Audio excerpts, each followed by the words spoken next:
토호재 확대는 결국 건물 매매 시장에 있어서는 호재라고 생각합니다. 주택에서 건물로 눈을 돌리다 보면은 어떤 일이 생기냐면은 무주택자가 주택을 마련할 수 있는 기회는 더 없어질 거라고 생각을 해요. 결과적으로 토지 허가 거래 구역이라는 게 생기면서 마지막 승자는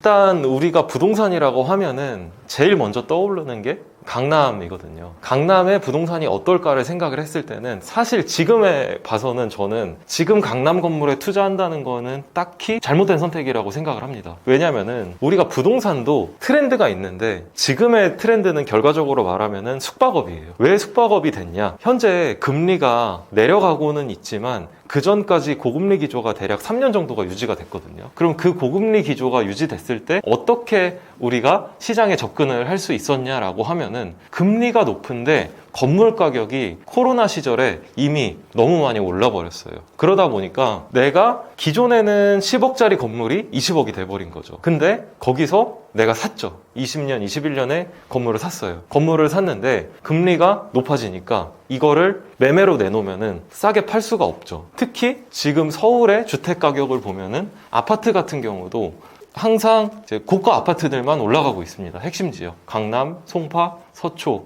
삼성동, 반포 이런 식으로 건물도 똑같거든요. 강남 건물에 오래된 강남 건물을 디벨롭을 해서 신축을 하거나 리모델링을 해서 세입자를 맞추어도 옛날에는 맞춰줬어요. 왜 그랬냐면은 기존의 코로나 시절에 금리가 싸다 보니까 건물을 매수를 해서 디벨롭을 하는 거죠. 신축을 하거나 리모델링을 해서 개발을 해서 그때는 스타트업 회사들이 많이 들어오던 시기였거든요. 경제 호황이었어요. 그만큼 세입자도 많이 맞춰졌는데 지금은 그런 분들이 경기가 안 좋아지다 보니까 다 나가고 있습니다. 자영업자도 마찬가지고. 그러다 보니까 강남 공실에 대한 문제가 많이 터지기 시작을 했어요. 땅 가격, 건물 가격은 비싼데 이미 비싼 가격에 내가 매수를 해도 수익률이 안 나오는 거예요. 세입자를 맞춰도. 그리고 그 세입자도 맞추기가 쉽지가 않고. 그러다 보니까 사람들이 어떤 시장으로 옮겨가기 시작했냐면은 수익률이 나오는 건물을 사자라고 들어가게 됩니다. 저 또한 그래서 이제 제가 책에도 써놨지만 저 또한 고금리 시기에 펜션을 샀어요. 제가 이제 11억짜리 건물을 1억 제 돈에 10억 대출을 받아서 11억에 매수를 해서 25억 정도에 팔았는데 그때 월 수익률 자체가 20%가 넘었거든요. 그런 식으로 사람들이 부동산에 투자를 하면서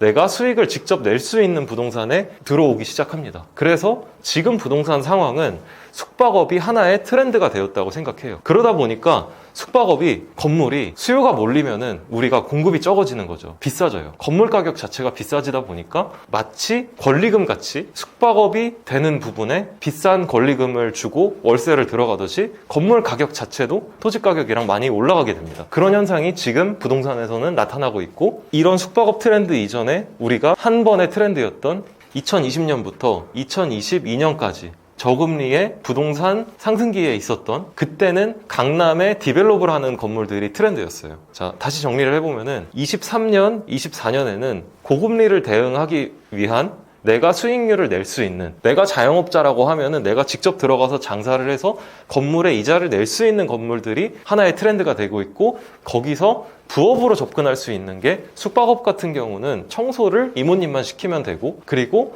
나는 건물에서 할 게 별로 없단 말이에요. 부업으로 접근을 하면서 무인화가 되다 보니까 무인 모텔, 에어비앤비 이런 것들이 많이 생겨나게 되고 그러다 보니까 내가 월세로 공간을 얻어서 하는 소액 숙박 창업이 트렌드가 되고 그러다 보니까 이게 건물 투자까지 번지고 있어서 숙박업이 하나의 트렌드다. 그럼 그 전에 트렌드는 뭐였냐면은 서울의 핵심 지역에 싼 땅을 찾아서 신축을 하는 거죠. 신축을 하거나 아니면은 대수선, 엘리베이터를 넣고 리모델링을 해가지고 세입자를 맞추는 거죠. 세입자가 맞춰져요. 그 이유는 뭐냐면은 2020년, 2021년에는 금리가 쌌고 스타트업 투자처들이 활발하게 움직였어요. 왜냐면은 돈이 시장에 많이 풀려있기 때문에 그 돈을 가지고 할 게 없으니까 여러 비싼 월세를 주고서라도 그런 사무실을 얻는 거죠. 그렇게 해서 수익률을 맞춰놓고 매각을 하는 게 하나의 트렌드였고 그럼 우리가 이제 그 전으로 한번 가볼게요. 그 전의 트렌드는 어떤 거였냐? 예전에 우리 부모님 세대는 그런 얘기를 했어요. 상가주택 아니면 원룸 다가구, 대학교 상권에 있는 안정적인 세입자, 월세를 꼬박꼬박 받을 수 있는 건물을 매수를 하셨는데 그 시장은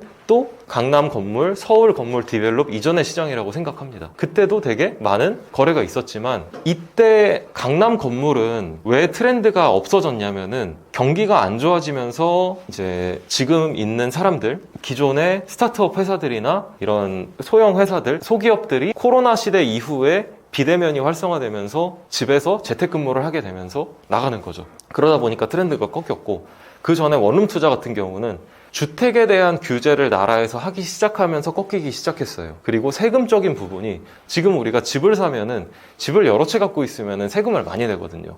그러니까 원룸, 다가구, 상가주택 같은 건물들도 하나의 집으로 표현이 되기 때문에 수익률이 높더라도 내가 세금으로 내야 되는 게 많으니까 한 번에 투자 트렌드가 꺾인 거죠. 그래서 예전부터 본다고 하면은 원룸, 다가구, 그리고 이제 상가주택, 그 다음 트렌드는 코로나 시대 이전에 새로 생긴 저금리 기조로 인한 강남 건물 디벨롭, 서울의 핵심 지역 디벨롭, 그리고 지금은 금리가 높다 보니까 그 금리를 대응하기 위한 사업 아이템, 숙박업 아니면 내가 건물에서 장사할 수 있는 자영업, 이런 것들이 지금의 트렌드인데, 다음 트렌드는 어떻게 변할지는 사실 예측을 하기가 힘들어요. 하지만 저는 그래도 내가 싼 건물을 매수를 해서 시세에 팔 수 있는 것들이 한 번에 또 트렌드로 다가올 거라고 생각을 합니다. 그 이유는 뭐냐면은 부동산 가격이 예전처럼 땅값이 미친 듯이 오르지는 않을 거라고 생각해요. 그러면은 그만큼 싼 걸 사서 시세에 파는 플레이를 해야 된다고 저는 생각을 해요. 앞으로는 이게 부동산의 트렌드가 될 거라고 저는 생각합니다. 일단 토어제라는 개념을 먼저 알아야 되는데, 토어제라고 하는 거는 토지 허가 거래 구역을 지정을 한다는 거거든요. 토지 허가 거래 구역이라는 게 뭐냐면은 내가 집을 사고 싶은데 나라에서 집을 못 사게 막는 거예요. 왜냐? 집값이 계속 올라가니까 그 집값을 누르기 위해서는 너 여기 진짜 살 거 아니잖아, 너 이거 그냥 투자하는 거잖아, 그럼 못 사. 그렇게 나라에서 그 거래를 금지를 시키는 겁니다. 그러면은 우리가 어떤 일이 발생하냐면은 전세를 끼고 사는 갭 투자가 불가능하게 돼요. 근데 이런 토어제가 실행이 돼가지고 어떤 결과가 일어났냐면은 사람들은 잘 모르는데요, 반포의 집값이 왜 올라갔을까를 생각을 해보면 돼요. 반포의 집값이 왜 올랐냐? 3월 19일날 발표된 토어제가 실행이 되기 전에 삼성동, 대치동, 잠실, 송파동과 같은 지역들이 많이 거래가 죽었어요. 왜 거래가 죽었냐면은 갭 투자 자체가 금지되니까. 그러면은 그 반사의 이익을 누가 받냐? 갭 투자가 되는 반포로 몰리는데, 이게 풍선 효과라고 하거든요. 여기서 못하게 하면은 옆에 가가지고 한다는 거죠, 투자를. 네. 그래서 반포가 올랐는데, 이번에 이제 토어제가 확대가 됐죠. 한 번 풀어줬어요, 토어제를. 토어제를 풀어주니까 대치동, 삼성동, 잠실 막 오르는 거예요. 사람들이 이제 저기 원래 투자로 묶여있는 데인데 이제 투자가 된다 해서 투자를 하기 시작하니까 거기가 올라가니까 정부에서 3월 19일 날 발표를 하면서 토지 거래 허가 구역을 3구를 묶어버립니다. 서울의 비싼 지역을, 용산까지 포함해서. 그러다 보니까 이쪽 지역이 앞으로 거래가 뚝 끊길 거라고 생각을 한 거죠. 하지만 이거는 일시적인 방편이거든요. 그러면은 사람들이 어디에 갈까요? 당연히 그 옆으로 갑니다. 그 옆으로 간다는 거는 이제 여의도, 그리고 흑석동, 그리고 뭐 이제 성수동, 네, 그리고 기존에 우리가 마용성이라고 했죠, 마포, 이런 옆에 지역들이 저는 건물 가격이 올라갈 거라고 생각해요. 그러면은 이제 그렇게 지역 집값들이 올라가는데 주택 투자자 입장에서 모두가 생각할 수 있는 시나리오인데요, 여기서 건물 투자 쪽으로 생각을 해봐야 돼요. 자, 결과적으로 상급지는 먼저 오르고 그리고 밑으로 하급지로 갈수록 계속 같이 올라가요. 그래서 외곽 지역까지 같이 올라가는 건데, 자, 서울에 내가 주택에서 갭 투자를 할 수가 없게 됐어요. 그러면은 그 다음에 우리가 생각할 수 있는 거는 상업용 부동산이에요. 항상 그랬거든요. 역사적으로 보면은 우리가 가장 빨리 사고 팔 수 있는 주식이 먼저 올랐고 그 다음에 서울의 아파트가 올랐습니다. 그리고 그 서울의 아파트가 외곽 지역으로 퍼지면서 경기도권이나 인천권에 있는 아파트들이 올랐죠. 그리고 그 다음에 마지막 불을 지피는 거는 상업용 부동산이었어요. 제가 말하는 건물. 왜냐? 상업용 부동산은 규제에서 자유롭기 때문이에요. 규제에서 왜 자유롭냐? 주택 같은 경우는 나라에서 규제를 할 수밖에 없어요. 왜냐? 집이니까 거주에 대한 안정성을 제공을 해야 되니까. 하지만 우리가 DSR, LTV라는 대출 규제가 있는데 이 대출 규제는 다 주택에 대한 규제입니다. 하지만 건물이나 사업자 대출에는 DSR, LTV가 없어요. 이게 무슨 말이냐면은 사업은 계속 경제 성장을 해나가야 되기 때문에 규제를 많이 풀어준다는 거예요. 결과적으로 토지 허가거래구역으로 묶여서 서울의 상급지에 주택을 사고 싶은데 못 사요. 그러면은 이 사람들의 수요가 어디로 쏠릴지는 불보듯 뻔한 얘기거든요. 다음은 상업용 부동산으로 본다는 거죠. 근데 그 상업용 부동산이 서울의 핵심 지역일 거라고 저는 생각합니다. 그래서 토지 허가거래구역이 확대가 되고 그렇게 해서 서울의 핵심 지역을 규제를 하다 보면은 외곽 지역 부동산이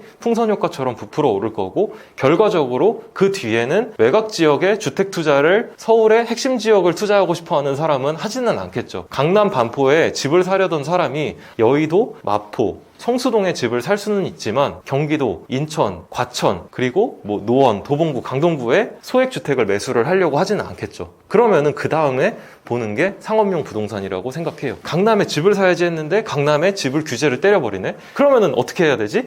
강남에 건물을 사야겠다. 규제가 적으니까. 그래서 저는 토호제 확대는 결국 건물 매매 시장에 있어서는 호재라고 생각합니다. 근데 여기서 주택에서 건물로 눈을 돌리다 보면은 어떤 일이 생기냐면은 주택은 규제도 심한데 원금이랑 이자를 같이 갚아야 하는 상품입니다. 하지만 건물 쪽은 그렇지가 않아요. 건물에 이자만 내면 돼요. 하지만 그 이자를 누가 감당을 할 수 있냐? 우리가 주택 같은 경우는 매매가가 만약에 40억이라고 하면은 전세가가 20억이란 말이에요. 그러면은 이거는 수익률로 따지면은 은행에서 내가 받을 수 있는 금리가 4%라고 칠게요. 그러면은 이거는 2%의 수익률밖에 안 되는 상품이거든요. 하지만 강남에 지금 3%가 넘는 수익률로 건물이 되게 많아요. 그러면은 내가 역으로 생각하면은 40억짜리 집을 사려고 했던 사람이라고 하면은 대출을 더 받아서 60억, 70억짜리 강남에 건물을 살 수 있는 시장이 오게 됩니다. 근데 건물 거래가 지금 제가 이렇게 나와서 떠드는 것처럼 투명해지고 있어요. 그리고 일반인들이 더 접근을 하기 쉬운 시장이 되고 있어요. 그게 예를 들어서 부동산 실거래 시스템이라든지 밸류맵, 디스코 이런 식으로 우리가 호갱노노나 직방같이 부동산 실거래를 다 알려주기 때문에 일반인들한테 점점 대중화가 되고 있고 거기서 이런 투자 시장이 있네? 라고 해서 발을 돌릴 거라고 저는 분명히 생각해요. 그래서 토호제 확대는 결과적으로 건물 매매에 있어서는 호재라고 생각을 합니다. 특히 서울 지역에 있어서는. 결과로 보면은 저는 불가능하다고 생각해요. 이유가 뭐냐면은 지금 토지거래 허가구역으로 묶인 데는 일단 3월부터 9월까지 강남 3구와 핵심 지역이에요. 비싼 아파트들, 비싼 지역. 하지만 무주택자가 주택이 없으면서 강남 3구나 핵심 지역에 40억, 50억 하는 아파트를 한 번에 살 수 있는 확률은 저는 크지 않다고 생각해요. 그러면은 그들은 무주택자가 어떻게 올라오냐? 갈아타기라는 걸 하는데 갈아타기를 하려면은 일단 집이 있어야 돼요. 그러면은 무주택자라고 하면 평균적으로 한 10억 정도의 아파트를 보겠죠. 서울 외곽 지역이나 경기도권에 5억에서 10억 정도 하는 아파트를 볼 텐데 지금 토호제가 시행이 되면서 서민들의 대출도 규제를 하고 있어요. 이게 서민들의 대출을 왜 규제를 하냐면은 나라에서 집값을 안정화를 시키려고 핵심 지역을 딱 묶어놨어요. 그랬더니 풍선 효과로 옆에 지역들이 다 커지는 거예요. 부동산 매매가가 올라가는 거죠. 그러다 보니까 이거를 잡으려면은 일반인들도 대출을 못 받게 규제를 해야 돼 라고 해서 규제를 해버립니다. 근데 항상 그랬어요. 우리가 2017년 정권 때도 그랬고 규제가 심해지면 심해질수록 부동산의 가격은 올라가요. 그리고 그거에 대한 대안이 나오면서 다른 지역이 부동산 가격이 상승을 하고 그래서 결과적으로 저는 지금 토호제가 지금은 핵심 지역에만 묶여놨지만 나중에는 서울의 전 지역이 또 다시 규제 지역이 될 거라고 생각해요. 예전처럼. 그 다음에 경기도권이랑 인천권까지 확대가 될 거라고 생각하는데 그때는 이미 그들도 부동산 가격이 많이 올라 있을 거라는 거죠. 왜냐면은 그런 기대 심리가 계속 풍선 효과처럼 커지기 때문에. 그러면은 내가 주택을 가지고 있지 않았는데 내가 인천에 5억에서 6억 정도 하는 아파트, 24평짜리 아파트를 사고 싶었는데 5억에서 6억짜리가 갑자기 다음날 갔더니 7억이 되는 거예요. 이러면은 무주택자 입장에서는 갑자기 1억이라는 비용이 더 올라가니까 못 사요. 만약에 내가 주택이 있었다고 하면은 내 집이 올랐으니까 내 집이 오른 것만큼 다음 집도 오르는 거 당연해. 그리고 나서 갈아타기가 가능한데 주택이 없는 분 입장에서는 뭐야 갑자기 1억이 올랐네? 이거 내일 떨어지면 어떡해? 라고 생각을 하니까 선뜻 손이 안 나가는 거예요. 근데 이제 집을 갖고 있는 사람들은 점점 가격을 올리는 거죠. 규제가 심해지고 앞으로 더 올라갈 것 같으니까. 이런 효과가 반복되다 보면은 결국 5억에 살려고 했던 집이 10억이 돼버리는 현상이 나타나면은 10억에도 무주택자는 2배가 올랐네? 지금은 아니다. 고점이다 라고 생각하고 저는 못 살 거라고 생각을 합니다. 그래서 토어제로 무주택자가 주택을 마련할 수 있는 기회는 더 없어질 거라고 생각을 해요. 기존에 부동산에 관심이 있었고 어느 정도 투자를 해본 사람들이 규제가 생기니까 빨리 나도 상급지로 갈아타서 부동산 상승기에 올라타야겠다라고 생각을 할 것이지, 무주택자는 점점 더 주택을 마련해지기 힘들 거라고 저는 생각합니다. 결과적으로 토지 허가거래 구역이라는 게 생기면서 마지막 승자는 저는 서울의 하이엔드 주택을 가지고 있는 정말 부자들이 승자일 거라고 생각을 합니다. 그 이유는 뭐냐면은 항상 그래왔듯이 지금 묶여있는 지역, 예를 들어서 반포, 하지만 이제 용산의 한남동 같은 경우가 고급 주거단지가 많은데, 그런 용산의 한남동 고급 주거단지의 수요와 공급의 법칙을 생각을 해보면은 좋아요. 자, 그들이 갑자기 토어제가 생겼다고 해서 우리가 이제 에테르노 청담에 아이유가 살고 있잖아요. 과연 아이유가 집을 팔까요? 에테르노 청담을? 토어제가 생겼다고 해서 아페르 한강, 한남동의 나인원, 그리고 한남더일, 이런 고급주택에 살고 있는 분들이 집을 팔까요? 그들은 일단 집을 팔지 않을 겁니다. 왜냐하면 실거주를 하고 있고 이미 대출에 대해서 어느 정도 자기가 현금 흐름이 있으니까 상환을 할 수 있는 능력이 있는 그들이에요. 근데 그런 사람들이 집을 안 내놓겠죠. 서울의 핵심 지역에 있는 초고가 아파트들, 100억, 200억 하는 아파트들이 집을 내놓지 않겠죠. 그러면서 풍선 효과로 주변 지역이 부동산 가격이 계속 오르겠죠. 하지만 토지 허가 거래 구역이 풀려요. 그럼 어떻게 될까요? 자, 이제 외곽 지역으로 풍선 효과처럼 집값이 올라가겠죠. 그러면은 항상 그랬거든요. 서울의 핵심지가 오르고 서울의 외곽 지역이 오르고 경기도권, 인천권이 올라요. 그 다음에 부동산 가격이 서울의 핵심지부터 빠질까요? 아닙니다. 왜 아니냐? 그들은 투자 목적이 아니라 실거주 목적이었고 팔 이유가 없으니까 부동산 하락기에 접어들어도 아파트를 안 팔아요. 왜냐면은 자기의 주거 단지고 더 이상 갈아타기 할 데가 없으니까. 그러면은 외곽 지역에 있는 사람들이 이제 토어제가 풀렸대. 그래서 이제 거래가 활발하게 된대. 근데 뭐 금리가 올랐대. 이러면서 집값이 빠지기 시작합니다. 그러면은 내가 서울에 갭 투자를 하기는 힘들었어요. 하지만 외곽 지역에 무리해서 투자를 한 분들은 터지겠죠. 우리 집의 시세는 누가 결정하냐면은 우리 아파트 단지에 가장 대출 상환 능력이 낮은 그 사람이 우리 아파트의 집값을 정하는 겁니다. 예를 들어서 내가 20억에 샀어요. 20억에 샀는데 옆집 친구가 21억에 샀어요. 근데 21억에 산 친구가 풀대출을 받았는데 이거를 갚을 능력이 없어가지고 이 아파트가 경매나 금매로 넘어가요. 그래가지고 이 사람이 호가를 17억으로 낮춰요. 그러면은 내 집도 비교 대상이 있기 때문에 17억이 되는 겁니다. 근데 이런 확률이 에테르노 청담 한남더일에 있는 사람이 할 확률이 높을까요? 아니면은 외곽 지역에 있는 무리하게 투자를 한 아파트 하나만 바라보고 투자를 한 분들이 높을까요? 당연히 밑에라고 생각합니다. 그러면은 외곽 지역에서부터 부동산 버블이 꺼지기 시작합니다. 그러면서 서울로 오겠죠. 하지만 그 부동산 불경기가 됐을 때 과연 100억, 200억 하는 하이엔드 주택에서 거주하는 사람들은 집을 팔까요? 절대로 팔지 않습니다. 만약에 그들이 IMF가 오고 리먼 브라더스 파산 사태가 오고 경제대공황이 온다고 하면은 집을 팔지 않고 다른 부동산 자산을 처분할 거예요. 예를 들어서 강남의 건물이라든지, 강남의 건물도 있고 하이엔드 아파트도 있어요. 그러면은 외곽 지역에 건물이 하나 더 있어요. 그러면은 외곽 지역에 있는 아파트를 팔아서라도 내 집은 지키려고 할 겁니다. 이런 현상이 상급지에서는 계속 일어날 겁니다. 그래서 우리가 도쿄에 있는 핵심 지역에 있는 아파트들이 수백억을 하는 이유는 저는 우리나라도 이런 흐름을 따라갈 거라고 생각을 해요. 그래서 토어제의 진정한 승자는 가장 최상위층에 있는 주택을 가지신 분들이라고 저는 생각합니다. 자, 집값은 저는 2025년에는 지속적으로 올라갈 거라고 생각해요. 내려가지 않을 거라고 생각합니다. 왜냐? 지금 대략 한 2년 정도 부동산 하락 침체기가 있었어요. 강남의 집들도 빠졌어요. 그 이유는 뭐냐면은 금리가 고금리 기조였고 금리가 내려갈 생각을 안 했기 때문이에요. 하지만 금리가 지금 이제 내려가기 시작했고 한국은행 기준금리가 2%대까지 내려왔습니다. 이게 한국은행 기준금리가 우리가 체감하는 시점이 오면은 부동산 가격은 훨씬 더 올라가 있을 거라고 저는 장담해요. 왜냐? 내가 40억짜리 집을 샀는데 금리가 4%예요. 그러면은 못 버티고 손절을 해야 될 수 있는 상황이 오겠지만 내가 40억짜리 집을 샀는데 은행에서 기준금리가 내려가면서 나의 6개월, 1년 변동금리가 금리가 내려갑니다. 그래서 내가 3%가 돼요. 그러면 나는 버틸 수가 있죠. 매물을 거두어 드립니다. 근데 지금은 금리가 내려가고 있는 기조가 시작되었어요. 은행에 이자를 내는 금액이 적어지는 걸 체감할 거라고 생각해요. 그랬을 때는 부동산 가격은 올라갈 수밖에 없습니다. 그게 집이든 상업용 부동산, 건물이든. 거기다가 나라에서 정답지를 주고 있어요. 토어제라는 규제를 통해서 이 지역은 투자하지 마. 그리고 이 외곽 지역은 또 투자하지 마.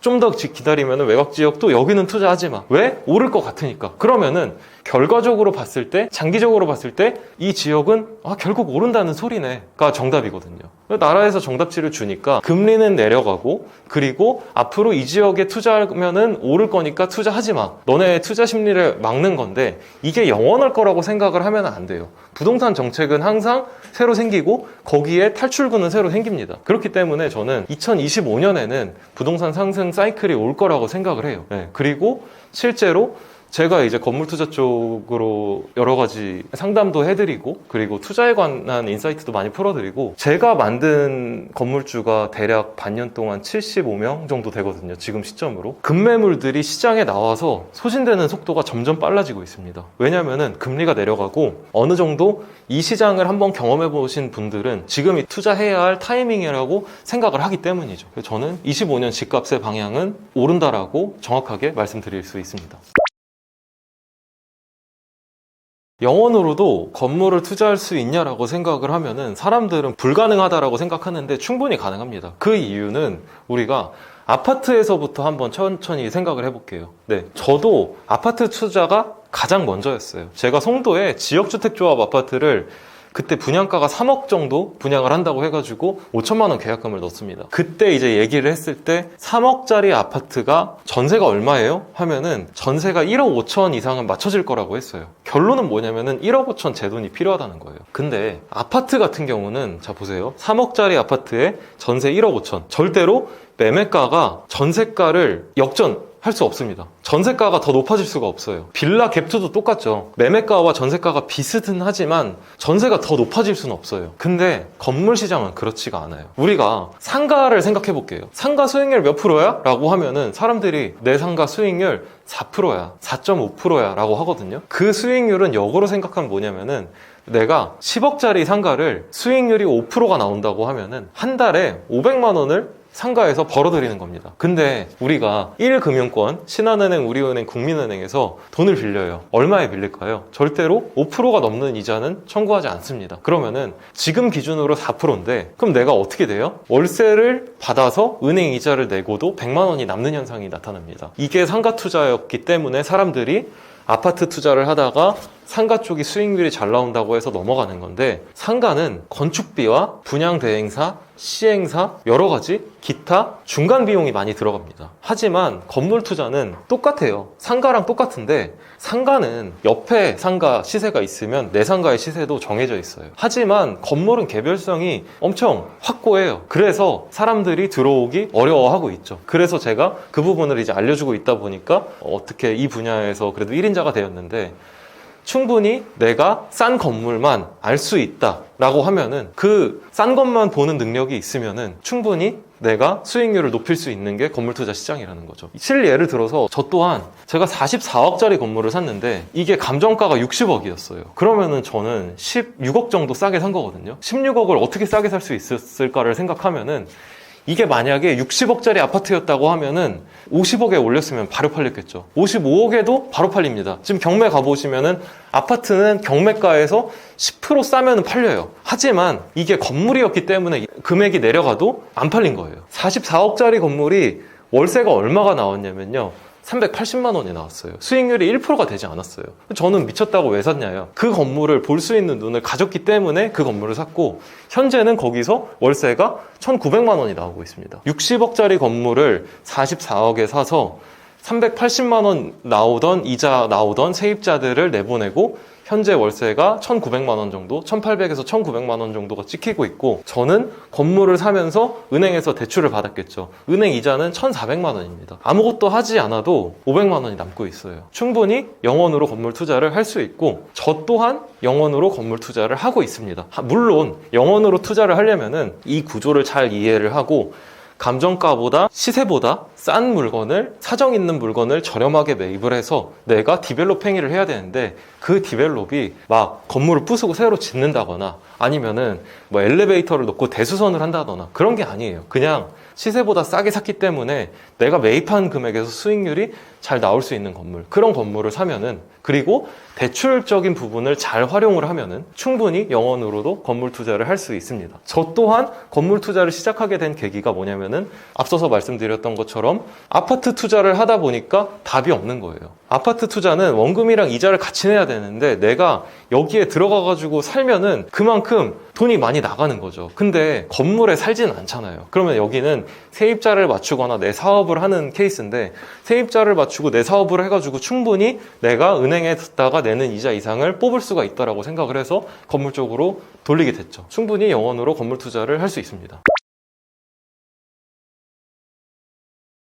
제가 영원으로 건물주가 되는 방법에 대해서 강의도 하고 컨설팅도 하고 하다 보니까 사람들이 저는 아무것도 없는데 건물주가 될 수 있나요? 라고 말씀하시는 분들이 계세요. 하지만 건물 투자를 할 때는 우리가 안정적인 현금 흐름이 있으면 좋아요. 안정적인 현금 흐름이 있으면 왜 좋냐면은, 내가 만약에 건물을 사요. 근데 이자를 내야 돼요. 10억짜리 건물을 사서 은행에서 10억을 대출을 받는다라고 하면은, 물론 10억이 대출이 다 나오진 않습니다. 우리가 법인으로 매수를 하면은 8억 정도 대출이 나오고 2억 정도 현금은 필요해요. 하지만 그 2억도 다른 방법을 통해서 내가 가용을 해온다라고 하면은, 충분히 메리트가 있는 건물이라고 하면은 영원으로 접근을 할 수가 있는 거죠. 초기 자금 마련에 여러 가지 방법이 있는데, 첫 번째로는 내가 사업자가 있는 경우에는 내 사업자를 담보로 신용대출을 받는 방법이 있는데, 여기서 잘 생각하셔야 될 거는, 우리가 의사예요. 내가 의사면은 신용대출이 마이너스 통장으로 얼마가 나와요? 1억에서 2억은 나옵니다. 내가 직장인이에요. 5천만 원은 나와요. 내가 무직자, 프리랜서, 소득이 찍혀있지 않은 사람이에요. 마이너스 통장을 만들어주지 않습니다. 자, 여기서 생각하는 건 뭐예요? 신용이 좋은 사람일수록 은행에서 많이 빌려준다는 거예요. 근데 이게 개인이 아니라 회사로 들어갑니다. 사업자. 사업자의 신용대출은 그 사업자가 얼마나 탄탄하냐에 따라서 많이 빌려주기도 하고 적게 빌려주기도 해요. 그러면은 내가 건물을 사기 위해서는 내가 안정적인 현금 흐름이 있는 사업을 한다라고 나라한테, 국세청한테, 그리고 은행한테 어필을 해야 돼요. 그 어필을 하는 방법을 이제 제가 뭐 여러 가지 이제 강의를 통해서 알려드리고 있거든요. 그런 부분이 책 있는데, 책에도 나와 있고 본문이나 영상 댓글에 제가 200만 원 받고 하는 컨설팅이 있거든요. 그 링크랑, 그리고 건물 투자를 실제로 할 수 있는 방법에 대해서 담아놨으니까 그걸 좀 이제 참고를 해보시면 좋을 것 같아요. 링크를 달아둘게요. 여기까지 보신 분들은 어느 정도 투자에 대한 니즈가 있으신 분들이니까, 초기 자본금을 그렇게 사업자에서 가용을 할 수도 있어요. 근데 그 사업자들은, 자, 나라에서는 사업자한테는 관대해요. 내가 개인으로 집을 산다고 하면 주택에 대한 대출을 규제를 하지만, 사업자한테는 그래, 사업해서 열심히 경제성장에 기여해서 법인세도 많이 내고 종합소득세도 많이 내 라고 해서 사업자한테 이자를 싸게 주는 프로그램들이 있습니다. 저도 이제 저번 달에 받았는데 5억을 1.4%에 받았어요. 사업자 운전자금 대출로. 그렇게 해서 초기 자금을 마련하는 방법이 1번이고요. 두 번째는 내가 갖고 있는 담보를 활용하는 방법이 있습니다. 제가 산 건물이 60억이라고 했죠. 감정가가. 근데 저는 얼마에 샀어요? 44억에 샀죠. 그러면은 나는 16억 정도의 현금을 가지고 있는 사람이 되는 거예요. 그러면 은행에다가 당당하게 얘기할 수 있어요. 나 옆에 나온 싼 건물을 사고 싶어. 근데 돈이 없어. 근데 나는 이거 돈 갚을 수 있는 능력 충분히 돼. 그러니까 내가 갖고 있는 60억짜리 건물에 지금 대출 44억 있잖아? 나머지 16억 공백 있잖아. 이거 감정했을 때 나오잖아. 이거 가지고 여기다가 담보로 해서 빌려줘 라고 하면은 대출 이자가 줄어들기도 하고 대출 금액이 높아지기도 합니다. 그리고 이걸 담보로 따로 돈을 마련을 할 수도 있고요. 그렇게 해서 아까 말씀드렸던 1번 사업자의 신용을 만드는 방법, 두 번째 내가 가지고 있는 담보로 초기 비용을 마련하는 방법이 있습니다. 그리고 건물 투자 시장에서는 싼 건물을 산다고 하면은 은행에서 80% 정도는 빌려줘요. 법인 사업자라고 하면은 80%는 빌려주기 때문에 내가 나머지 20에서 30% 그 자금을 어떻게 마련하는데 다양한 방법으로 마련을 할 수 있고, 그런 부분에 대해서 이제 알려드리다 보니까 이제 인기가 많아진 건데, 그거 이제 아까 하단에 댓글로 이제 달아드린다고 했고, 이제 요 정도까지 알아두시면 좋을 것 같아요. 초기 자금 마련하는 방법에 있어서는 여러 가지가 있지만 신용과 담보가 있다. 이런 건물 반드시 사야 한다. 건물에 가치가 없는 건물을 사야 돼요. 이게 무슨 소리냐라고 하실 수 있어요. 왜냐면은 건물 투자 유튜버인데 건물에 가치가 없는 걸 사야 된다고? 자, 이게 뭐냐면은 우리가 생각해 볼게요. 압구정의 현대 아파트가 왜 비쌀까요? 압구정 현대 아파트는 지금 이미 노후화가 돼가지고 가치가 없어요. 하지만 그 압구정의 현대 아파트가 앞으로 미래에 반포의 레미안 원베일리나 한남 더힐, 아니면 성수동의 이제 트리마제, 아크로 서울 포레스트 같이 개발이 될 거라는 기대감이 있고, 그렇게 개발이 됐을 때 비싼 가격에 매각이 될 수 있다고 생각하기 때문에 비싼 거예요. 그러면은 우리도 그런 건물 가격을 치지 않는 건물을 사야 됩니다. 자, 땅을 사야 되는 거예요. 땅에 투자를 해야 되지 건물주라고 해서 건물에 투자를 하면 안 돼요. 왜냐? 잘 볼게요. 50년 된 땅이 있어요. 50년 된 땅은 지금도 땅입니다. 근데 50년 된 건물이 있어요. 50년 된 건물을 가치를 주고 사라고 하면은, 건물만 사라고 하면은 안 사실 거잖아요. 여기 지금 영상을 보는 구독자분들도. 왜냐? 감가 재산입니다. 중고 자동차를 왜 싸게 팔까요? 신차보다? 감가가 됐기 때문이죠. 그거랑 똑같이 건물도 감가 자산이기 때문에 우리는 건물에 투자를 하는 게 아니라 절대로 땅에 투자를 해야 되는 겁니다. 그리고 그 땅의 가치가 올라가기를 기대해야 되는 거예요. 자, 이제 저는 그렇게 생각해요. 우리나라가 앞으로 어떻게 될 거냐. 우리나라는 지금, 저는 우리나라의 미래가 일본이라고 생각해요. 그러면은 일본이 30년 동안 어떻게 살아왔냐? 최저임금이 10,000원에서 움직이지 않고 있어요. 물가 상승도 안 되고 있어요. 저희 부모님 세대에서 지금 우리 세대까지는 인플레이션이 오고 경제 성장이 이루어졌기 때문에 땅값이 드라마틱하게 올랐지만, 앞으로 그런 드라마틱한 상승은 저는 없을 거라고 생각합니다. 투자자 입장에서도. 그러면은 땅값이 안 오른다고 생각을 하고 접근을 하는 거예요. 그러면은 자, 건물값은 어떻게 돼요? 땅값은 오르지 않는데 건물값은 내려가요. 그럼 내 자산 가치는 하락하는 거죠. 그렇게 보수적으로 접근을 해야지 앞으로의 건물 투자 시장에서 살아남을 수 있습니다. 그렇게 하기 위해서는, 자, 압구정 현대 아파트 안에 리모델링 하면 살만해요. 그런 것처럼 건물도 한 20년 정도 되면은 건물의 가치가 0원이에요. 그런 건물을 매수를 해서 내가 최소한의 리모델링만 해서 그 공간에서 임대료를 받는 거죠. 그래서 그 임대료로 내가 은행 이자를 지불을 하는 거죠. 그리고 토지의 가치가 상승할 때까지 기다리는 겁니다. 이런 투자를 저는 해야 된다고 생각해요. 그래서 이런 건물은 반드시 사야 한다. 뭐냐면은 땅값을 주고 오래된 건물이지만 건물이 많이 지어져 있는, 그리고 그 건물을 내가 조금만 눈화장을 시키고 이제 렌즈를 넣고 아이라인을 그려주고 입술에 틴트를 발라줬을 때 그 사람이 돋보일 수 있는, 그런 화장을 했을 때 가치가 있어 보이는 건물을 사야 된다고 생각해요. 그러면은 역으로 내가 싼 땅에 건축비만 평당 1,000만 원, 1,200만 원 들여가지고 멋들어지게 지어진 건물은 피해야 된다는 거죠. 왜냐? 이거는 땅 가격이 유지된다고 해도 건물 가격이 감가가 되면은 앞으로는 내 자산 가치가 삭제되는 행위가 오니까. 그래서 이런 물건들은 반드시 피해야 된다고 생각을 합니다.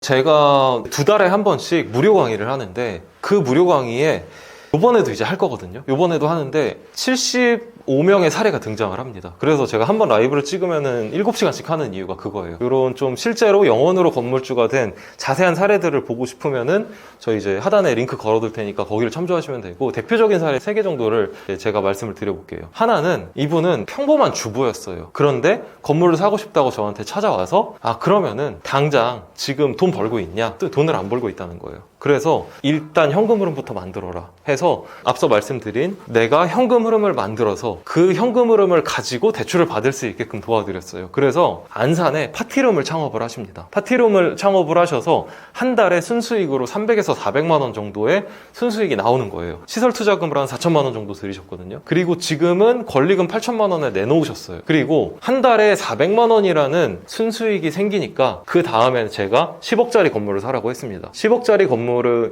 너가 대출을 다 받아서 사. 근데 그 대출을 10억짜리 건물에 대해서는 80%8억을 해줄 거야. 그러면 나머지 2억이 부족하지. 그 2억은 지금 400만 원 버는 사업장을 가치를 올려서 나라 혹은 은행한테 어필을 해서 돈 2억을 갖고 와. 그렇게 해서 실제로 2억을 마련하시고 8억을 건물 담보로 해가지고 15억에 나와 있는 부천 건물을 15억의 감정평가가 된 매도자가 어쩔 수 없어서 매각을 하는 건물을 9억 5천에 매수를 하십니다. 그럼 이분은 5억 5천만 원 정도 싸게 건물을 매입을 한 거죠. 자, 공실입니다. 공실이지만 제가 지금 공실 상황이 심각하다고 하지만 이분한테 이 건물을 사라고 한 이유는 뭐냐면은 이분은 한번 400만 원의 현금 흐름을 만드는데 성공하셨어요. 그만큼 열정적인 분이기 때문에 공실이지만 그 공실을 채웠을 때 가치가 올라가는 건물이 있기 때문에 이 건물을 사라고 적극적으로 말씀을 드린 거예요. 그래서 실제로 지금 세입자가 들어온다고 해서 협의를 하고 있고 또 이 건물을 16억에 내놨습니다. 9억 5천에 사가지고 호스텔이라는 숙박시설로 용도 변경을 해가지고 여기서 현금 흐름을 충분히 나올 수 있게끔 만들어준 거죠. 그리고 다음 사람은 여기서 내가 호스텔, 숙박시설이죠. 숙박시설로 운영을 할 수 있게끔 완벽하게 만들어두고 팔기 때문에 근데 그렇다고 해가지고 15억, 16억이라는 가격이 비싼 가격이 아니에요.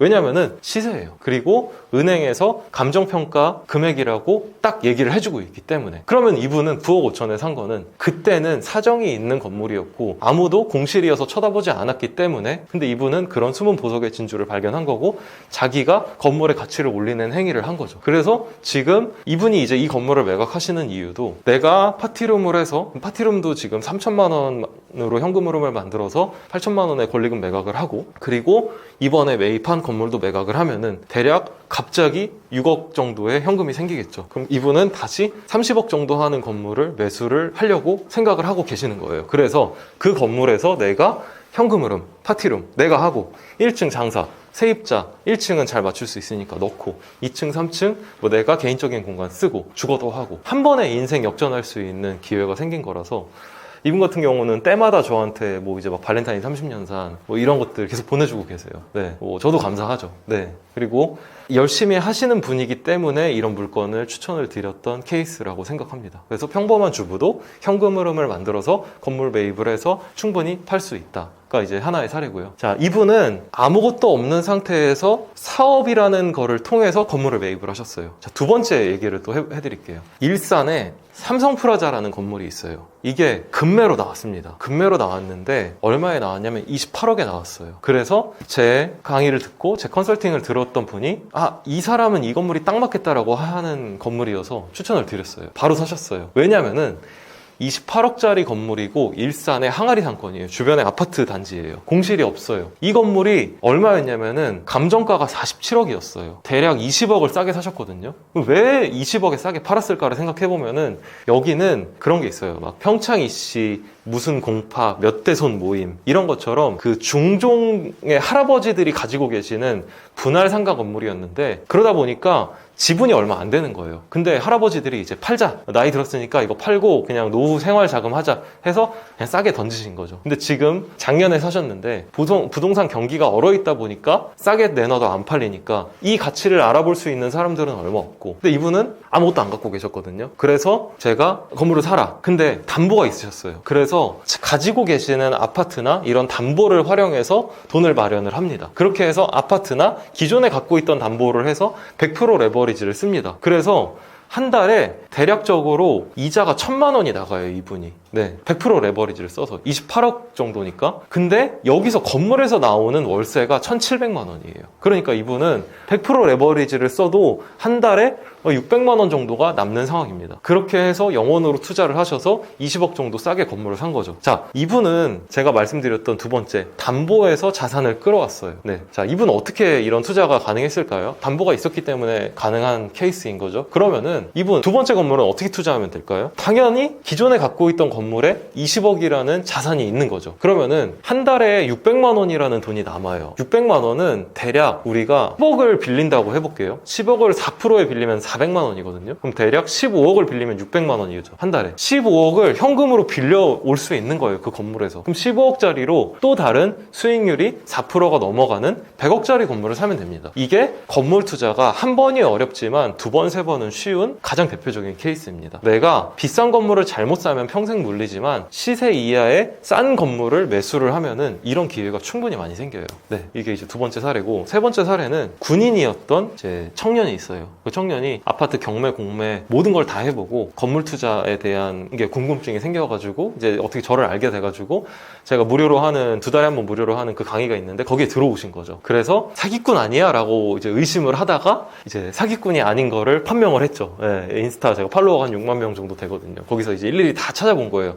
60명의 건물주 사례를. 그랬더니 사기가 아닌 것 같네 하고 이제 제가 알려주는 뭐 여러 가지 플레이들을 이제 다 듣습니다. 그러고 나서 9억짜리 건물을 6억에 샀어요. 근데 그 건물이 수익률이 5.8%였어요. 이 건물 같은 경우는 부부가 싸움을 했어요. 그래서 부부의 불화로 어쩔 수 없이 팔아야 되는 물건인데 시장에 내놔도 안 팔리니까 그냥 싸게 던지자가 된 거죠. 그래서 수익률 5%짜리를 매입을 해서 지금 어떻게 하고 있냐면은 자기가 지하 공간에다가 사업 아이템을 넣고 그렇게 해서 수익률을 10% 정도 올리려고 하고 있습니다. 감정가는 10억, 감정가는 9억이고 이 사람이 매매하려는 가격은 9억 정도예요. 근데 9억에 판다고 했을 때 수익률이 5%가 넘어요. 다시 세입자만 세팅한다고 하면은, 제가 부천에 있는 제 건물을 샀던 케이스랑 똑같은 건데 단순히 세입자만 바꿔가지고 시세에 파는 전략으로 앞으로 이 건물을 매매를 할 계획입니다. 사람들은 그러면은 6억에 샀는데 어떻게 9억에 팔아라고 하겠지만 6억에 산 거는 내가 건물을 보는 눈이 있으니까 싸게 산 거예요. 사정이 있는 거를 티켓치를 할 수 있는 능력이 생겼으니까. 그리고 9억에 파는 거는 시세에 파는 거예요. 근데 부동산은 이제 아까 말씀드렸던 신축 건물이 아니고 노후 건물이고 건물만 예쁘게 꾸며놓으면 충분히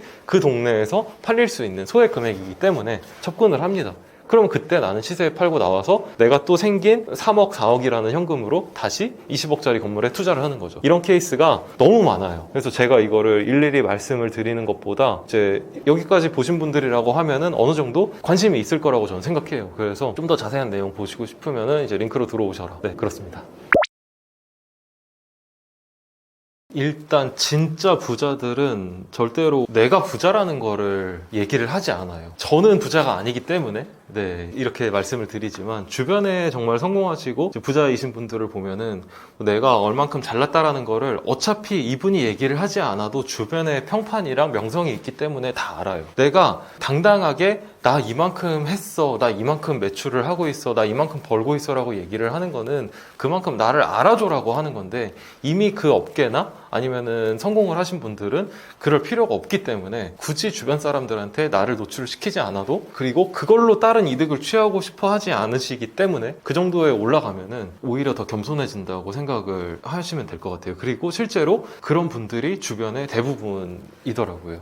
부자들은 절대로 자기가 부자라는 거, 자기가 돈 자랑을 하는 거는, 행위는 이제 하지 않습니다. 그리고 또 부자들은 항상 주변에 부자들을 둬요. 장난으로 이제 이런 얘기를 하거든요. 내 주변에 사이코가 있냐? 내 주변에 근데 돌아봤는데 사이코가 없다. 그러면은 내가 사이코인 거다. 주변 환경이 나를 만든다라고 하는데 이건 정말 맞는 것 같아요. 이제 제가 운영하는 플랫폼이 하나 있어요. 근데 그게 막 이런 뭐 유튜브 채널이나 이렇게 대형 플랫폼이 아니라, 저는 이제 카톡방을 하나 만들어 놓고 거기에 한 10,000명 정도가 있거든요. 근데 그 카톡방에서 뭐를 하냐면은 광고나 이런 것도 없어요. 그냥 내 업종, 만약에 내가 뭐 이제 BHC 치킨을 한다라고 하면은 나는 뭐 BHC 송도 하고 슬러시 하고 뭐 치킨집 사장님, 이런 식으로 내 업종과 직업을 닉네임으로 하게끔 해요. 그러고 나서 우리가 챗GPT를 많이 쓰잖아요. 챗GPT를 쓰면은 답변이 빠른데 그보다 더 현실적인 대답을 그 톡방에서 물어봤을 때 할 수 있어요. 내가 치킨집 창업하고 싶은데 치킨집 창업하려면은 요즘 어떻게 돼요 하면은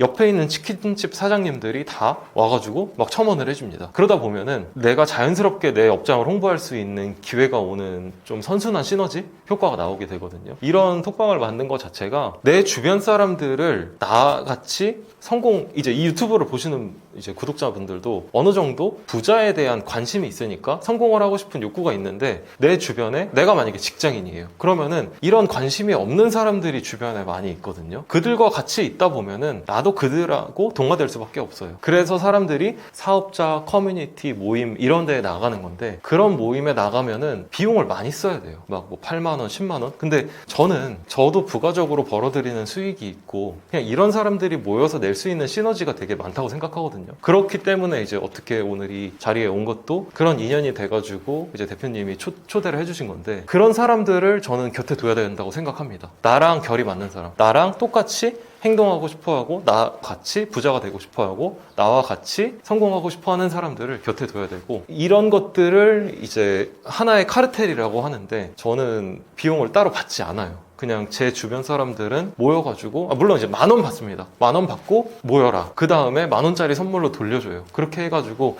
서로 선순환을 이어가다 보면은 그 커뮤니티가 되게 견고해지거든요. 그래서 부자가 되고 부자들은 절대 이것을 안 한다 라고 하면은, 부자들은 이것을 한다라고 좀 이거를 꼭 한다라고 하면은 내가 주변에 나보다 나은 사람들을 두려고 노력을 한다. 만약에 그런 노력을 하고 싶은데 비용과 시간을 아끼고 싶다 하면은 제 커뮤니티에 들어오세요. 무료니까. 그것도 이제 밑에 링크에 남겨두도록 하겠습니다. 또 부자들은, 내가 부자면은 돈이 많아서 부자인데 절대로 돈을 중요하게 생각을 하지 않아요. 돈보다 더 중요하게 생각하는 건 시간이에요. 예를 들어서 제가 이제 사람들을 만나다 보면은 그런 게 있어요. 대표님 시간 되세요? 밥 한 끼 하시죠? 이 말이 되게 어려워요. 왜냐면은 내가 30만 원짜리 오마카세를 친구한테 사준다고 하면은 친구는 바로 시간을 내주겠지만, 이 사람의 시간의 가치를 역으로 생각을 하게 돼요. 이 사람이 1년에 얼마를 버는데 그 1년에 한 달에 하루에 얼마를 벌기 위해서 어느 정도의 노력을 할 텐데, 이 사람한테 내가 같이 밥을 먹자고 했을 때 과연 이 사람이 나와 있는 시간에 대한 그 가치를, 본인의 수입을 어떻게 보면 쓰는 거거든요. 내가 시급 10,000원을 받는 알바생이라고 해볼게요. 그러면은 내가 이 사람이랑 2시간 밥을 먹는다고 해서 30만 원짜리 밥을 얻어먹는다고 해서 내가 손해가 나지 않아요. 근데 예를 들어서 제 시급이 50만 원이라고 해볼게요. 제 시급이 50만 원이고 제가 2시간을 누군가와 밥을 먹는다고 하면은 저는 100만 원을 날리는 거예요. 그렇게 생각하면은 절대로 부자들 사이에서는 언제 한번 밥 먹자 이런 얘기를 하지 않고, 그리고 언제 시간 돼? 라고 하지 않습니다. 편하신 날짜 주시면은, 한 편하신 날짜 3개 정도 주시면은 제가 거기서 스케줄을 맞출게요. 이런 식의 대화가 흘러가게 됩니다. 그래서 부자들은 절대로 돈보다 시간을 더 중요하게 생각한다고 저는 이제 말씀을 드리고 싶어요. 그렇기 때문에 또 부자들은 약속 시간에 대해서 되게 타이트해요. 항상 누군가의 약속을 하면은, 저는 그렇거든요. 2시에 약속이다 하면은 저는 1시 반에 와요. 왜냐면은 제가 이 사람하고 약속 시간이 있는 이유는 이 사람과 나의 시간을 더 효율적으로 쓰기 위함인데, 제가 거기서 30분 이렇게 늦어버리면은 그 사람의 시간을 저는 뺏는 거거든요. 근데 그 시간은 다시는 없을 시간이거든요. 그게 돈의 가치로 따지면은 뭐 이제 얼마다라는 것보다 그 사람의 시간을 뺏는다는 것 자체가 되게 신뢰되는 행위거든요. 특히 그 시간이 소중한 사람한테는 더더욱일수록. 그리고 그 시간은 어떻게 보면은 이 사람이 더 많은 돈을 번다라고 하면은 충분히 그 시간의 가치는 돈으로 환산하면 더 커지겠죠. 하지만 우리가 돈을 목적으로 모임이 있는 거잖아요. 미팅이라는 건 항상 내가 발전할 수 있고 상대방이 발전할 수 있는 자리를 더 만들어 나가기 위해서 있는 건데, 그 시간에 늦어버리면 이거는 저는 예의가 아니라고 생각하고, 그리고 주변에 있는 부자들도 똑같이 이런 생각을 합니다. 사실 저는 이제 부자는 아니지만 자산이 많은 거지 절대로 순자산이 많은 건 아니에요. 이게 무슨 말이냐면은, 자산은 대출도 포함이 됩니다. 내가 은행에 끌고 있는 빚. 근데 순자산은 내가 순수 가지고 있는 현금 캐시인데, 그래도 어느 정도 여유가 생겼을 때 달라지는 것들이 뭐냐면은, 제가 어딜 가도 아쉬운 소리를 하지 않아도 된다는 게 좀 저는 커요. 예를 들어서 제가 이제 아까 커뮤니티를 하고 있다고 말씀을 드렸는데, 그 커뮤니티가 한번 제가 행사를 개최하면은 쓰는 돈이 한 2천에서 3천만 원 정도가 나가요. 왜냐면은 공간 대관해야지, 뭐 케이터링 업체 불러야지, 각 연사들 초대해야지, 또 행사로 요번에도 이제 북콘서트를 한번 하는데, 제가 이제 에르메스에서 한 1,000만 원 정도 그 명품을 갖고 올 예정이거든요. 그래서 오신 분들도 감사하잖아요. 그러니까 나눠드릴 건데, 제가 만약에 여유롭지 못했다고 하면은 저는 이런 행사를 주관을 하지 못했을 거예요. 근데 제가 내 사람들, 어떻게 보면 이제 제 구독자들, 이런 이제 영상을 봐주시는 대표님들한테 감사해서 편하게 나눠줄 수 있는 이유는, 저도 어느 정도 소득이 되기 때문에 이런, 좀 누구는 기부를 하지만 저는 그래도 내가 모르는 사람보다는 나한테 관심을 가져주고 나한테 좋은 영향력을 준 사람들한테 나눠줄 수 있다는 게 정말 가장 큰 행복인 것 같아요. 그게 내 주변 사람들이면은 나의 커뮤니티일 수도 있고, 그리고 내 가족이 될 수도 있고요. 어디 가서 그냥 뭐 밥을 먹을 때도, 예전에는 가격표를 보고 내가 뭐 이제 내 배우자 혹은 내 부모 부모님, 뭐 이제 뭐 내 여자친구 이런 식으로 가격표를 보고 여기서는 안 돼라고 했다면은 그래도 조금의 여유가 생겼을 때는 그런 거에 대해서 구애받지 않고 내가 편하게 살 수 있다라는 게 정말 행복한 것 같아요. 네. 그래서 부자가 된 이후에 달라진 삶이라고 하면은 아직 부자는 아니지만 지금 갖고 있는 자산을 계속 유지하기 위해서 더 노력하면서 살아가는 것 같아요. 이게 뭔 소리냐라고 하실 수도 있지만 제가 만약에 100만 원이 있다라고 하면은 제 100만 원은 자산 가치로 따지면은 크게 변동이 없어요. 하지만 제가 1억이 있다, 100억이 있다, 1000억이 있다라고, 1000억 없지만 해볼게요. 그러면은 제가 그냥 현금으로 1000억을 가지고 있어도 환율이 1000원일 때 제 1000억과 환율이 1470원이거든요, 오늘. 1470원일 때 제 100억의 가치는 달라집니다. 그러면은 내가 이 내 1000억이라는 돈을 유지하기 위해서는 저는 또 환율 공부를 해야 되는 거예요. 이런 식으로 언제 어느 시점이 오면은 내 자산을 지키기 위해서 그 자산을 지키는 이유가 내 주변 사람들, 예를 들어서 저는 제 커뮤니티 안에 제 카르텔 안에 속해 있는 사람들한테 계속 베풀기 위해서, 그러면서 시너지 효과를 내기 위해서, 아니면 내 가족들한테 더 맛있는 거 돈 걱정 안 하고 먹여주기 위해서, 이렇게 유지하기 위해서 살게 되는 것 같아요. 행복합니다. 네, 그래도 뭐 행복합니다. 저는 그래서 20대로 돌아갈래라고 하면은 저는 안 돌아갈 것 같아요. 20대로 돌아가서 청춘을 누릴래라고 하면은 저는 절대로 돌아가지 않을 것 같습니다. 지금이 더 행복해요. 위기는 저는 기회라고 생각해요. 자, 저희가 항상 위기는 왔어요. 지금은 자영업자의 내수 시장이 너무 안 좋아요. 폐업이 많아지고 그렇기 때문에 공실에 대한 리스크가 대두가 되고 있고, 이제 강남에도 공실이 정말 많거든요. 그러면은 오히려 이랬을 때 싸게 나오는 물건들이 있어요. 그런 물건들을 집어야 된다가 1번이고요. 그럼 이게 맞는 거야? 라고 생각해보면은 과거의 상황을 돌이켜보면은 우리가 뭐 리먼 브라더스가 파산을 했다든지 경제 대공황이 왔다든지 이랬을 때 주식시장이 폭락이 왔고, 코로나가 시작되면서 나라가 망한다, 전 세계적인 경기 불황이 온다라고 했을 때 코스피 코스닥이 꼬꾸라졌고 미국 주식이 꼬꾸라졌을 때, 그리고 IMF 때 우리가 막 금모으기 운동을 하면서 부동산 시장이 떡락을 했을 때, 이랬을 때 승자가 누구였나를 생각해보면은 그때 자산을 레버리지를 잘 써가지고 투자를 하신 분들이 지금은 결국 승자거든요. 그래서 저는 위기 속에서 더 기회를 찾으려고 노력한다고 생각합니다, 부자들은. 네. 실제로 저도 그렇게 위기가 오면은 그때 현금 비중을 많이 줄여가지고 투자 자산으로 많이 투입을 하는 편이에요. 코로나 때도 그랬고 이제 뭐 여러 가지 투자 자산을 운영을 하고 있거든요. 그래서 이런 위기가 왔을 때가 더 기회지, 모두가 오른다 해가지고 거품이 꼈을 때 고점에 뭔가 자산 행위를 하는 것보다, 다들 웃고 있을 때 거기에 투자를 하는 것보다 항상 모두가 울고 있을 때 그때가 기회라고 생각을 합니다.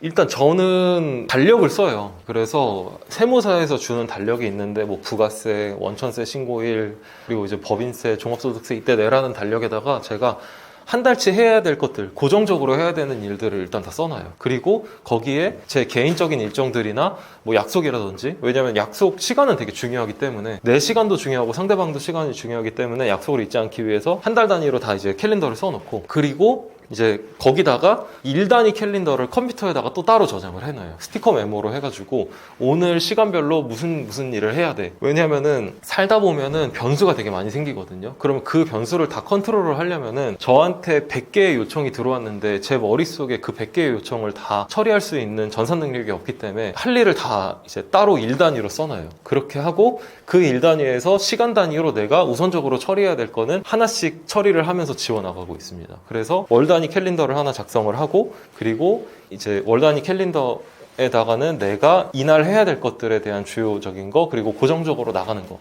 뭐 이제 월세, 직원들 급여 이런 것들을 세팅을 해놓고, 일 단위로는 내가 해야 될 것들을 우선순위로 정리를 해놓고, 그 다음에 당일날이나 전날, 전전날 저한테 이제 요청이 들어오는 것들은 거기에다가 추가 삭제를 하고, 점점 이제 한 것들은 지워나가고, 그렇게 하면서 우선순위를 두고 업무를 처리하면서 살고 있어요. 그렇게 시간을 관리하고 있습니다. 그리고 오늘 촬영이 서울이었는데, 오늘도 이제 올라온 김에 아침에 부동산 중개법인 만나가지고 이제 회사 부천으로 출근해가지고 인천에서 제가 일을 보거든요. 인천에서 이런 부동산 컨설팅 관련 업무 보고 부천에 출근해서 회사 업무 보고 그리고 이제 강남에 중개법인에서 미팅이 있어가지고 오늘 촬영 전에 시간 만들어가지고 11시에 촬영하고 오늘 이제 2시부터 4시까지 여기서 촬영하고 그 다음에 출판사 대표 미팅이 있어가지고 내려가면서 양재 쪽에서 하나 만나고 갤러리 운영하는 동생이랑 또 촬영이 하나 있어서 서울 올라온 김에 그거 촬영하고 7시부터 9시까지 저희 이제 미술품 절세 관련 세미나가 있어요. 이제 커뮤니티랑 수강생들 대상으로 무료로 이제 재능 기부하는 건데 그거 이제 참석하고 그리고 나서 다시 회사 돌아가는 일정으로 짜가지고 올라온 김에 많은 일을 하고 있습니다. 윈도우에 스티커 노트라고 그냥 메모장 같은 거 하나 띄워놓고 대신 컴퓨터나 다 원격으로 해가지고 계속 볼 수 있게끔 하고 있습니다. 네. 저는 일단 내가 다 먹으려고 하면 안 된다고 생각해요. 네. 이게 어떤 구조냐면은 항상 내 주변 사람들을 먼저 챙겨야 된다고 생각하거든요. 모든 투자를 할 때 내가 혼자서 다 하려고 한다. 그러면은 사업을 하면 안 돼요. 저는 그렇게 생각하거든요. 제가 숙박업을 했을 때도 그랬어요. 저는 제가 청소를 하지 않았어요. 왜냐하면은 청소 이모님을 고용을 하는 거예요. 250만 원이라는 비용을 주고 그러면은 이모님은 청소를 하겠죠. 그러면 그 시간은 저한테 250만 원 이상의 가치가 있는 시간이기 때문에 청소 이모님을 고용을 하는 겁니다. 그리고 남는 시간에 저는 다른 제가 할 수 있는 투자 방법이나 아니면 더 적극적으로 레버리지를 쓸 수 있는 방법을 연구하고 실행을 하는 거죠. 그래서 실제로 펜션을 제가 운영을 해가지고 딱 1년 만에 14억 정도 매매 차익을 봤거든요. 뭐 인테리어 이런 것들 다 빼고. 하지만 그 펜션은 완전한 오토로 돌아갔습니다. 저는 직원들한테 순이익의 10%를 월급 외 상여금으로 따로 줬어요. 그들이 방 관리를 하고 예약률을 높일 수 있게끔 하게끔. 그리고 청소 이모님들 관리도 그들에게 시켰어요. 왜냐면은 그들이 청소 이모님을 인건비를 최대한 줄이고 본인들이 열심히 청소에 임하면은 그러면은 그만큼 순이익이 높아지고 자기들이 가져가는 게 많아질 거라고 생각을 했겠죠. 그런 식으로 나의 시간을 소중히 생각을 해야 되고 레버리지를 금융에서만 쓰는 게 아니라 시간에서도 레버리지를 써야 되고 그 시간에서 레버리지를 쓰는 거에서 내가 내 직원들, 내 친구들, 내 주변 사람들한테 베푸는 거에 대해서 아끼면 안 돼요. 네, 모두가 같이 잘 될 수 있는 사람들이 말하는 다단계라는 구조를 짜야 되는데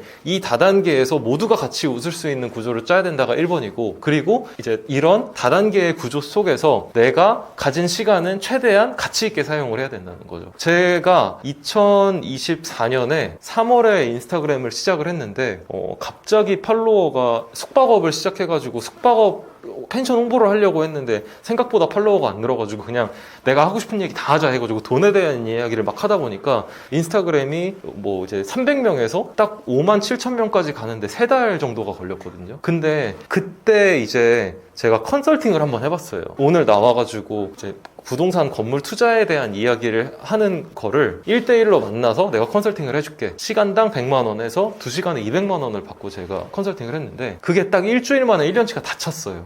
그러면은 남들은 그렇게 생각할 수 있어요. 이제 8월부터 본격적으로 시작했거든요. 저렇게 해가지고 돈 벌면은 시간당 100만 원이면 되게 돈을 많이 버는 거네. 하지만 저는 그 시간에 컨설팅을 하는 시간보다 제가 더 다른 일을 하면은 가치가 있을 거라고 생각을 했기 때문에 2025년 1월 1일부터 아예 하지를 않고 있습니다. 네, 이것도 어떻게 보면은 누구 입장에서는 되게 배부른 소리 하네지만 제 입장에서는 제가 청소를 하지 않고 청소 아주머니한테 이제 월급을 드리고 맡겨가지고 시간을 레버리지 하는 그런 거라고 생각을 하면 될 것 같아요. 그래서 부자들이 기사를 쓰는 이유도 저는 이해가 가요. 기사를 쓰고 그 시간에 내가 운전을 하지 않고 다른 일을 하면은 더 많은 가치를 창출을 할 수 있으니까. 네. 근데 아직 저는 그 정도까지는 아니라서 그냥 열심히 제가 운전하고 네, 테슬라 타고 다녀서 자율주행 딱 켜고 네, 그러고 다니기 때문에 그렇습니다. 네. 그래서 항상 레버리지를 적극적으로 활용을 해야 된다. 근데 그 레버리지가 대출을 일으켜가지고 내가 돈을 레버리지 하는 것도 있지만 시간을 레버리지 하는 것도 꼭 신경을 써야 된다. 그리고 시간을 레버리지 투자함에 있어서 매몰되는 비용은 아끼지 말아야 된다. 그리고 그 매몰되는 비용을 충분히 내 주변 사람들한테 챙겨준다고 하면은 나한테 더 큰 이제 스노우볼 효과로 나한테 더 크게 돌아온다. 저는 건물 투자 관련된 컨설팅을 하고 있지만 제 밑에 현금 흐름에 대한 서포트를 해주는 지인들이나 강사들이 한 15명 정도가 있는데 이들도 무급으로 일을 하고 있어요. 그냥 저와의 관계가 좋고 넣고, 그리고 하다 보면은 또 자기한테 의뢰를 주는 사람들이, 제 카르텔 안에 있는 사람들이 그쪽으로 가가지고 거기서 또 하나의 시너지가 나니까, 네, 그런 식으로 저는 가야 된다고 생각합니다. 보통 건물주라고 하면은 사람들이 생각하는 게 강남에서 사우나하고, 그리고 이제 나와가지고 골프 연습장 가서 골프 치고, 그리고 이제 친구들 만나서 술 먹고, 이런 것들이 되게 건물주의 현실이라고 생각하는데, 그들은 제가 볼 때는 간물주예요. 간물주. 그리고 그냥 그 어나더 영역에 있고, 저처럼 대출을 많이 받아가지고 투자를 하는 방식이 아니라 이미 태초부터, 아니면은 성공을 해서 이미 강남에서 그렇게 살아도 전혀 자신의 자산에는 지장이 없는 사람들이고, 제가 하는 건물주는, 저는 이제 건물값이 없는 노후 건물을 사서 가치를 만들어가지고 시세에 파는 전략을 통해서 자산을 불려나가고 있는데, 이러다 보면은 예기치 못한 상황들이 되게 많이 생겨요. 예를 들어서 오래된 건물이다 보니까 수도에 문제가 있을 수도 있고, 난방에 문제가 있을 수도 있고, 갑자기 막 소화전이 터지는 경우도 있어요. 그래서 워터파크가 개장해서 저도 이제 1층에 세입자가 나갔어요. 그래가지고 1층이랑 지하 1층 세입자를 맞춰야 되는데, 겨울이었거든요. 세입자가 원래 있을 때는 난방도 켜고 추우니까 하니까 되게 따뜻한 공간이었는데, 겨울에 세입자가 한 달 동안 없어버리니까 수도가 동파가 돼가지고 스프링클러가 터진 거예요. 그래서 새벽에 경찰서에서 전화가 옵니다. 워터파크가 개장했다, 너 건물에. 그러니까 지금 주변으로 막 물이 흐르고 있으니까 와가지고 건물 문을 열고 빨리 조치를 해라. 가봤더니 스프링클러가 터져가지고 진짜로 물이 제 여기까지 올라온 거예요. 그런 상황들이 있어요. 그럼 또 물을 치워야죠. 하지만 그것 또한 배우는 거라고 생각해요. 그러면은 다음 투자할 때는 세입자가 없는 공실 상황이었더라도 내가 어느 정도 난방을 틀어놓는다. 이런 누수에 대한 리스크를 미리 인지하고 리스크를 해결하기 위해서 선조치를 취한다. 이런 것들이 계속 쌓이다 보면은 어느 정도 가다 보면은 이제 익숙해집니다. 이제 제가 하는 방식이 그런 식으로 시세 이하의 물건을 사서 시세만큼 받아가지고 매각을 하는 방식이고, 그러다 보면은 이런 문제들이 있을 수 있고, 물론 이제 직접 할 수 없는 것들이 있습니다. 건물주더라도. 예를 들어서 소방 안전 관리 제가 직접 못하고, 엘리베이터 점검 이런 건 제가 직접 못해요. 그럼 그런 것들은 외주 업체를 써보기도 하고, 내가 직접 할 수 있는 건 직접 하기도 하고, 또 청소를 매일 해야 되잖아요. 이제 건물 관리비를 받으면은 그만큼 청소도 해줘야 된단 말이에요. 그런 것들은 동네에 있는 할머니들한테 부탁을 해가지고 청소 한 달에 얼마 해서 청소 좀 해주세요 해서 좋은 관계로 유지를 하면서 저렴한 가격에 인건비로 관리비를 해칭을 하는 거죠. 그런 부분도 있고, 또 세입자 문제와 관리나 이제 예기치 못한 상황 중에 하나가, 지금 이제 제가 가지고 있는 건물 4층에 세입자분이 부부싸움을 했어요. 그래가지고 나간대요, 불화로. 그래서 이랬을 때는 또 세입자 공시를 어떻게 라고 할 수도 있지만, 4층 건물인데 3층 세입자한테 먼저 써보지 않을래? 라고 제안을 했습니다. 그리고 옥상 면적도 같이 써서 헬스장 지금 운영하고 있거든요. 근데 써라. 4층 100평 쓰고 옥상까지 써가지고 아예 그냥 이 동네에서 최고의 헬스장을 만들어 보는 게 어떠냐. 그렇게 했을 때 당신의 예상 매출은 이 정도일 거고, 그렇게 하면은 사실 이 월세 비용은 비싼 게 아니고, 저희가 엘리베이터가 없다 보니까 3층보다 4층이 월세가 싸거든요. 근데 그거를 3층 들어온 순간 헬스장 운동하러 오는 사람들은 걸어오고 4층까지 올라가는 것도 하나의 공간이라고 생각하기 때문에 리스크가 없다고 저는 보거든요. 그런 식으로 좀 하나씩 다 풀어가는 방법들이 있어서 이게 진짜 현실인 거죠. 어떻게 보면은 강남 건물주 그냥 떵떵거리고 사는 그런 분들도 있겠지만, 그래도 이 영상을 보시는 분들의 반 정도는 저와 같은 건물주의 삶을 사셔야 한다. 쉽지 않다. 그거를 좀 말씀드리고 싶습니다.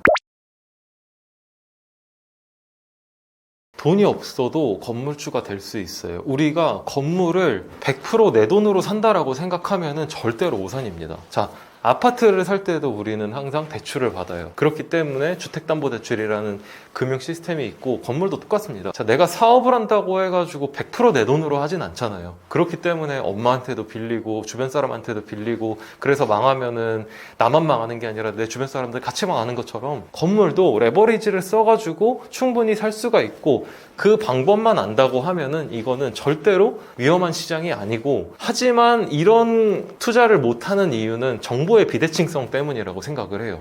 모든 사람들이 주거에 대한 니즈는 있기 때문에 아파트는 한 번씩 검색해보지만 그 다음, 아파트 다음 이제 왜 건물 투자에 있어서는 사람들이 돈만 있는 사람들이 할 수 있는 거냐라고 생각을 할까를 제가 생각을 해봤거든요. 왜 그럴까 보면은 사회 구조적인 문제가 일단 1번입니다. 왜 그러냐? 우리가 이제 사회를 봤을 때 제 나이 또래 친구들을 보면은 일반적인 루트로 대기업 취직을 해요. 군대 갔다 와서 대학교까지 졸업을 해서 어느 정도 이제 내가 사회생활을 시작을 해서 한 3년 정도 사회생활을 한 정도라고 저는 생각해요. 남자라고 하면은. 그럼 이제 이때 무슨 리스크가 찾아오냐? 결혼이라는 리스크가 찾아옵니다. 결혼을 해야 돼요. 결혼을 하려면은 집 하나는 있어야 된다고 생각을 해요. 우리나라 구조상. 그러면은 집을 사기 위해서 알아봐요. 근데 그때 이제 부동산에 대해서 투자를 생각하게 되고 나 집 사야지. 집을 사서 뭐 할 거예요? 세입자 끼고 갭 투자할 게 아니라 자기가 살고 싶은 집을 찾는단 말이에요. 그러면은 그때부터는 원금이랑 이자를 같이 내야 되는 부동산 투자에 시장에 발을 들이게 됩니다. 근데 우리 월급이 처음부터 신입사원이 1억은 아니잖아요. 그럼 500만 원, 300만 원 수준인데 내가 집을 사면은 대출을 받을 거고 그 대출의 이자와 원금을 갚기 위해서는 내 월급으로 빠듯합니다. 그럼 여기서 다른 투자에 대한 생각을 전혀 못해요. 그냥 집 하나 사면은 나 부동산 투자했어. 그러니까 남는 돈,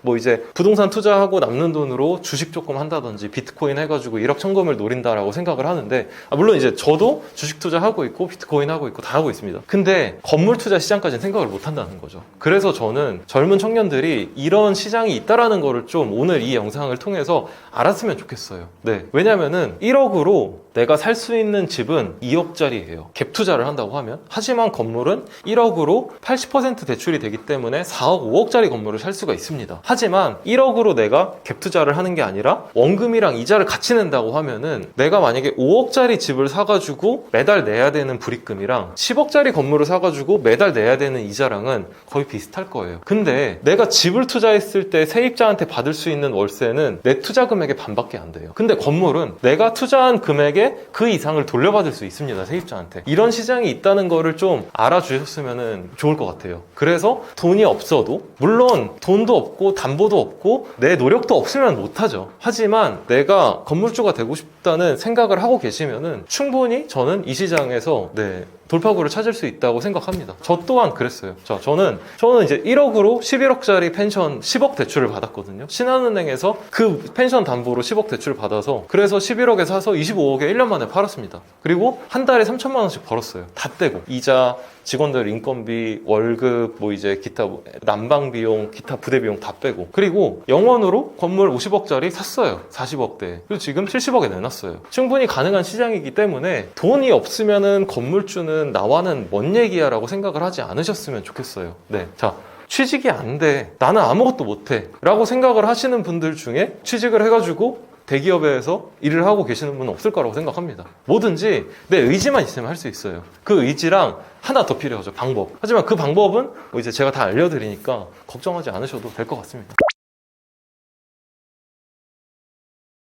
제가 만약에 직장인이고 한 달에 400만 원을 벌고 있어요. 근데 제가 10억짜리 건물을 풀 대출을 받아서 삽니다. 그리고 400만 원이라는 비용을 제가 이자 비용을 내고 있는 거죠. 하지만 그 건물은 언제까지 공실이지 않거든요. 거기에 세입자가 들어와서 400만 원 이상의 월세를 낼 거예요. 그렇게 되면은 나는 해피엔딩인데 여기서 제가 한 푼도 없는 알거지가 될 수 있는 확률은 뭐냐면은 자, 전제 조건이 뭐냐면은 저는 직장이 있고 싸게 샀다는 전제 조건이에요. 그러면은 제가 직장에서 해고가 돼야 됩니다. 제가 직장에서 해고가 돼서 400만 원이라는 현금 흐름이 사라져요. 1번. 플러스 제가 가지고 있는 건물의 세입자들이 농민 봉기를 일으켜가지고 한 번에 다 나가요. 그렇게 해서 갑자기 나는 400만 원 현금 흐름이 없는데 은행에다가 세입자들이 다 나가버려가지고 400만 원이라는 이자 비용을 대략 2년에서 3년 동안 내야 된다라고 하면은 그때는 제가 터지는 거죠. 하지만 그럴 상황은 솔직히 거의 없을 거라고 생각합니다. 내가 사업을 안정적으로 꾸려나간다거나 아니면은 안정적인 현금 흐름이 있는 직장인이라고 하면은 세입자들이 농민봉기를 일으켜가지고 한 번에 다 나간다는 상상은 할 수가 없죠. 리스크 관리 방법은 항상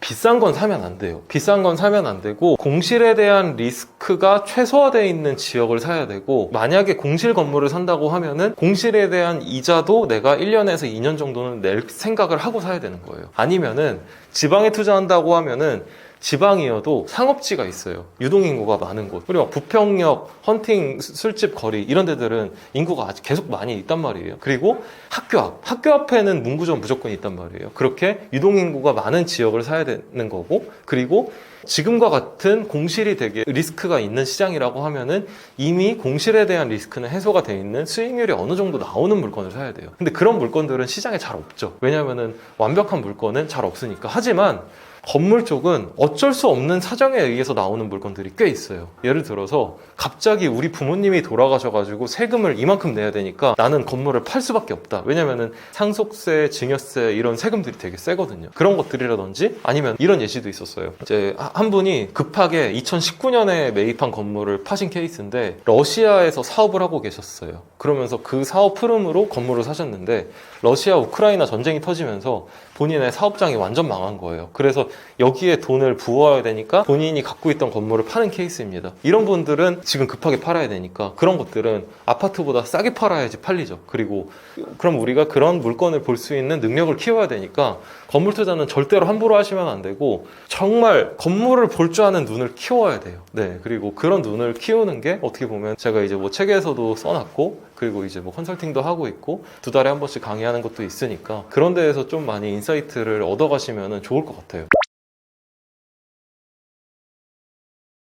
우리가 건물 투자라고 하면은 그냥 투자만 생각을 하시면 안 돼요. 마케팅이 절대적으로 들어가야 됩니다. 자, 건물 투자에서 가장 많은 질문을 하는 게 그럼 공실나면 어떻게거든요. 자, 그 공실을 채울 수 있는 방법 중에 하나는 왜 내가 건물을 사면은 왜 내 동네 부동산에만 건물 홍보를 하려고 하는지를 모르겠어요. 그리고 왜 그냥 주소 희망 월세 보증금만 띡 적어가지고 문자나 전화로 얘기하는지 모르겠어요. 자, 우리가 마케팅 시장 지금 정보의 홍수에서 살아남으려면 뭘 해야 되냐? 음식점을 해도 네이버 플레이스 1페이지에 들어가야 됩니다. 그런 것처럼 건물도 내 건물을 예쁘게 보여서 부동산한테 그리고 프랜차이즈 업자한테 프랜차이즈 업종들한테 내 건물에 들어와 주세요를 입점 제한을 역으로 해야 돼요. 그리고 그렇게 했을 때 시너지 효과가 나오는 것들이 뭐냐면은 저는 그래요. 제가 이제 가지고 있는 건물 중에 하나가 1층이 공실이었어요. 그래서 저는 투썸 플레이스에다가 입점 제한을 했습니다. 내가 이렇게 건물을 좋은 걸 갖고 있는데 너네가 들어와서 투썸 플레이스 해보지 않을래? 그랬더니 까였어요. 대신 가맹점은 내줄 수 있대요. 그래서 저는 그 가맹점이 된다는 걸 가지고 어디에 갔냐면은